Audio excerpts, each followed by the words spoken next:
நம்ம சப்ஸ்கிரைபர் நம்மக்கிட்ட ரொம்ப நாளாக கேட்டுட்டு இருந்த காரசாரமான பொட்டேட்டோ ஃப்ரை செஞ்சு பார்க்கலாம் வாங்க.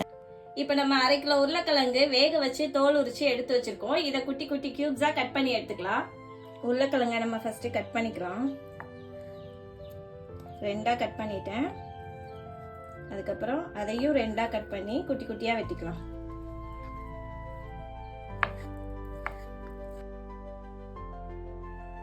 நம்ம வெட்டி வச்ச உருளைக்கிழங்கு கூட 2 டேபிள் ஸ்பூன் ஆயில் ஊற்றிருக்கோம்.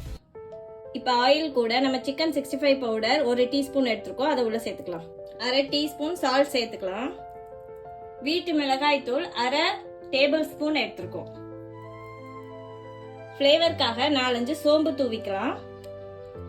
1/2 மூடி லெமன் ஜூஸ் ஊற்றிக்கலாம். 1 முடிச்சு பூண்டு இடிச்சு வச்சிருக்கோம், அதை சேர்த்துக்கலாம்.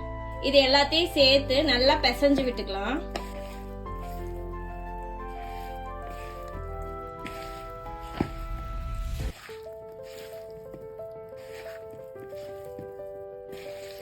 இதை அப்படியே ஒரு 1/2 மணி நேரத்துக்கு ஊற வச்சிடலாம். உருளைக்கிழங்கு ஊற வச்சு ஒரு 1/2 மணி நேரம் ஆயிடுச்சு. இப்ப நம்ம தாளிச்சுக்கலாம்.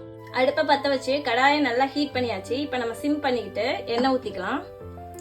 ஒரு 30 ml எண்ணெய் சேர்த்தாச்சு. ஆயில் நல்லா ஹீட் ஆயிடுச்சு. இப்ப நம்ம ஒரு கைப்பிடி கருவேப்பிலை சேர்த்துக்கலாம்.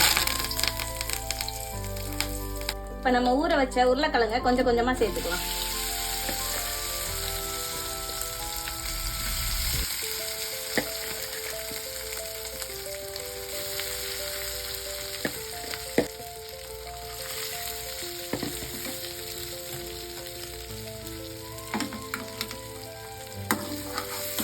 நல்லா எல்லா பக்கமும் எண்ணெயும் அந்த கருவேப்பிலையும் பார்க்குற மாதிரி கலந்து விட்டுக்கலாம். நல்லா கிளறி விட்டாச்சு. இதை லோ ஃப்ளேம்ல ஒரு 1/4 மணி நேரத்துக்கு அப்படியே வச்சிடலாம். இடையில இடையில கிளறி விட்டுப்போம். இப்போ நமக்கு 15 மினிட்ஸ் ஆயிடுச்சு. எப்படி இருக்குன்னு பார்க்கலாம்.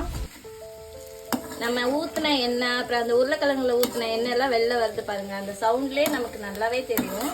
கொஞ்சம் கூட அடியில் ஒட்டவே இல்லை. நல்ல வாசம் கமகமன்னு வருது. அவ்வளோதான். இது ஏற்கனவே வேக வச்சிருந்தோம், அமர்த்திக்கலாம்.